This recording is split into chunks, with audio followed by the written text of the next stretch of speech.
adlaw Luzon, Visayas, and Mindanao. Happy 2026 na po! Tagal-tagal din nating hindi nagkita. And we're back with another episode. Welcome sa panibagong episode ng More Stories. Handa ka na ba? Because we have more stories para sa'yo.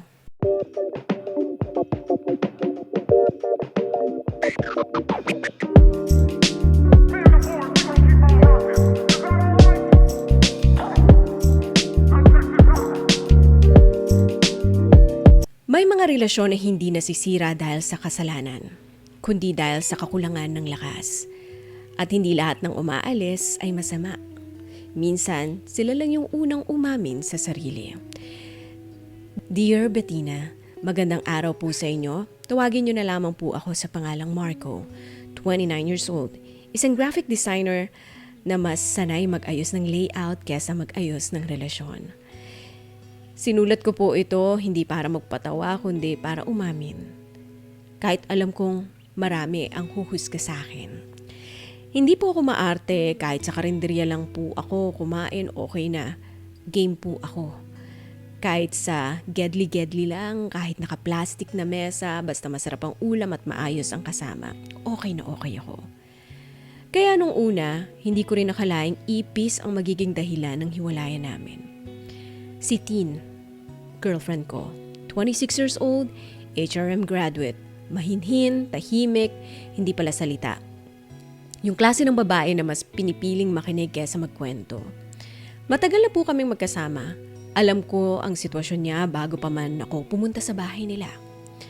Alam kong bedridden ang mama niya, madalas wala yung tatay niya, siya ang halos nag-aasikaso sa bahay. At may anxiety siya. Hindi niya ito tinago at hindi rin ako nagulat. Ang sinabi ko pa nga noon, okay lang yan, kaya ko. Akala ko kaya ko. Matagal bago niya ako inimbitahan sa kanila. Lagi niyang sinasabi, magulo kasi dun sa amin eh. Akala ko kalat lang. Hindi ko alam na buong sistema pala ang magulo. Nung gabing yon, simple lang ang plano. Kakain lang kami, dinner. Pagpasok ko pa lang sa sala, may dumaan na agad sa mata ko. Isang ipis. Sabi ko sa sarili ko, okay lang, lumang bahay eh. Pero habang tumatagal, habang nag-aayos ng plato si Tin, habang nagdadasal kami, may kaluskos. Pagdilat ko, may isang ipis na lumapag sa adobo. Hindi dahan-dahan, hindi pa cute. Diretso. Sabi ko, Tin, may ipis sa ulam. Pinulong ko sa kanya yun. Ang sabi niya lang, hayaan mo na, sanay na yan. At doon ako napatigil. Hindi dahil sa ipis, kundi sa salitang, sanay na. Isa pa ang lumipad, tapos dalawa, tapos tatlo. Parang may air show. May formation, may coordination. May isang dumapo sa balikat ko. Hindi ko siya hinawi agad. Napatulala lang ako, Bettina. At doon ko naramdaman na may unti-unting namamatay sa loob ko. Hindi yung ganang kumain, kundi yung tapang ko. Tinapos ko ang pagkain, tahimik lang ako. Pagkatapos, kinausap ko sa labas si Tin. Ang sabi ko, Tin, hindi ko yata kaya. Akala niya joke, hanggang sa nakita niyang nanginginig na ang boses ko. Hindi ako nagalit, hindi ako sumigaw. Umalis lang ako. Pag-uwi ko, nag-message siya. Ang sabi niya, ang babaw mo, ipis lang yun. At doon nagsimula yung conflict sa loob ko.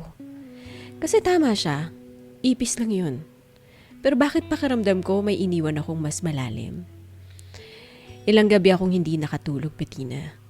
Hindi dahil sa konsensya lang, kundi dahil sa tanong na, binigyan ko ba siya ng chance? Kung mahal ko siya, dapat tinulungan ko muna siya, di ba? Dapat ba nagstay muna ako kahit na hindi pa ako ready? Pero ito yung mas masakit, Bettina. Hindi ko iniwan si Tin dahil sa ipis, iniwan ko siya dahil natakot ako. Natatakot akong baka sa huli, ako rin ang maubos. Alam ko may anxiety siya, alam ko may inaalagaan siyang magulang. Pero nung gabing yun, nakita ko ang buhay na papasukin ko. At umamin ako sa sarili ko. Hindi ko kaya. At mas masakit na aminin yon kesa magpanggap na kaya ko. Hindi ko siya minahal ng kulang. Minahal ko siya ng totoo, sa totoo lang, Bettina. Pero hindi lahat ng minamahal natin kaya pala nating panindigan.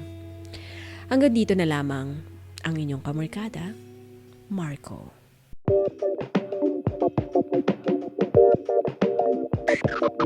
Hindi ko kinaya yung may air show at parang may coordination, may formation na parang bang butterfly ang atake ng mga ipis na yan.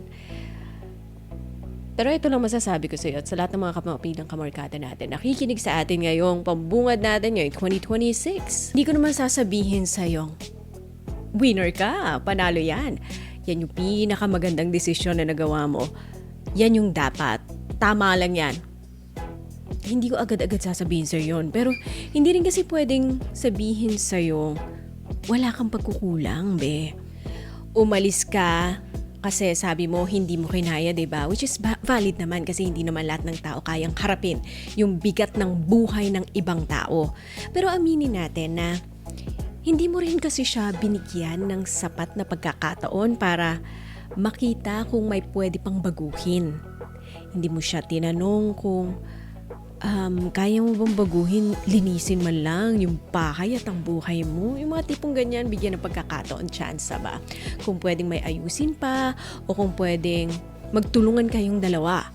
Agad kang umalis, agad mo siyang binitawan. Kasi natakot ka dun sa sinabi niya sa'yo na ganito lang kasi talaga ako. Tandaan niyo po na hindi lahat ng ganito lang talaga ayaw na talagang magbago. Minsan, overwhelmed lang yan sila. Minsan, pagod lang yan sila. Minsan, nawawalan na lang sila ng lakas na humingi ng tulong sa iba. At ikaw bilang boyfriend niya, alam na alam mo yung sitwasyon bago ka pa pumasok dyan sa relasyon na yan. Alam mo may sakit yung nanay niya. Alam mo may pinagdadaanan siya, may anxiety siya. Hindi mo pwedeng sabihin na biglaan ang lahat ng nangyari at nagulat ka na lang, di ba? Pero ito rin kasi yung totoo.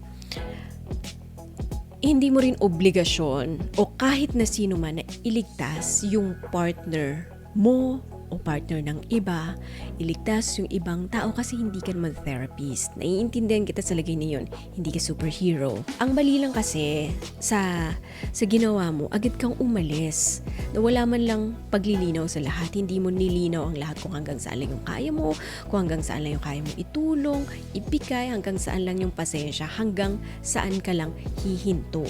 Alam kong parehong mabigat sa inyong dalawa itong bagay na ito. Ikaw, nararamdaman mo yung guilt ngayon kaya nga napasulat ka. Tinatanong mo kung tama ba, mali ba ako sa ginawa ko, yung mga tipong ganyan. Siya, dahil alam niya rin kung ano yung pagkakamali at pagkukulang niya. Ngayon na nalatag mo na lahat, nakita mo na kung ano mga pagkukulang, wag na nating ulitin, di ba? At kung papasok ka man ulit sa isang relasyon o kahit sino mang nakikinig sa atin ngayon, hindi lang basta ang kailangan dalhin mo ay yung love lang o pagmamahal lang. Kailangan karga-karga mo rin yung tanong na, kaya ko bang maging parte ng buhay niya? Kaya ko bang tanggapin ang buong buo, ang buong pagkatao niya? Hindi lang yung magandang parte. Kung darating mo yung araw na aalis ka ulit, umalis ka na may paliwanag, 'di ba? Umalis ka na may respeto at hindi yung mag-iiwan ka pa ng mas mabigat na aalalahanin doon sa tao. Yung mag-iiwan ka ng isang malaking question sa kanya. Well, maraming salamat sa pagsulat ng iyong kwento, pag-share sa amin, pambungad ka ngayong 2026 sa lahat ng mga kapamilyang kamarkada natin. Nandito pa rin tayo at tuloy-tuloy pa rin ang kwentuhan dito sa More Stories with your ate girl, Ate Mong Bettina. Hanggang sa muli.